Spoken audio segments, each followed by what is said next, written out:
ఖచ్చితంగా నువ్వు కృంగిపోతే ఆయన నిన్ను రక్షిస్తాడు.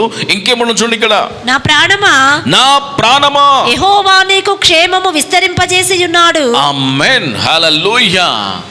ప్రాణానికి ధైర్యపరుస్తాడు. నిజంగా ప్రాణము కృంగిపోతే మైండ్ పనిచేయదు. హల్లెలూయా. ప్రాణము కృంగిపోతే మనకు మైండ్ పనిచేయదు. ఎవరికైనా ఇంట్లో ఏమైనా జరిగిపోయింది అనుకో, ప్రాణం కృంగిపోయి నీకేం చేయాలో అర్థం కాదు. అప్పుడు ఏమైనా ఎక్కువ సమస్యలు కృంగిపోయే వ్యక్తులు ఏమైనా అన్నారనుకో, మన ప్రాణం కృంగిపోయినప్పుడు నీ మైండ్లో యాక్టివేషన్ ఉండదు, చురుకుతనం ఉండదు, ఆలోచన ఉండదు, ఏమి చేయాలో అర్థం కాదు. మానసికంగా కృంగిపోతుంటావు, రోజు రోజుకి ఆరోగ్యం పాడైపోతుంటుంది. దినదినము నీ ఆలోచనలను, నీ ధైర్యాన్ని కూలిపోతావు, కృంగిపోతుంటావు. అందుకే దావీదు అంటును, నా ప్రాణానికి యెహోవే కేడము, ఆయనే నా పక్షాన ఉన్నాడు. హల్లెలూయా.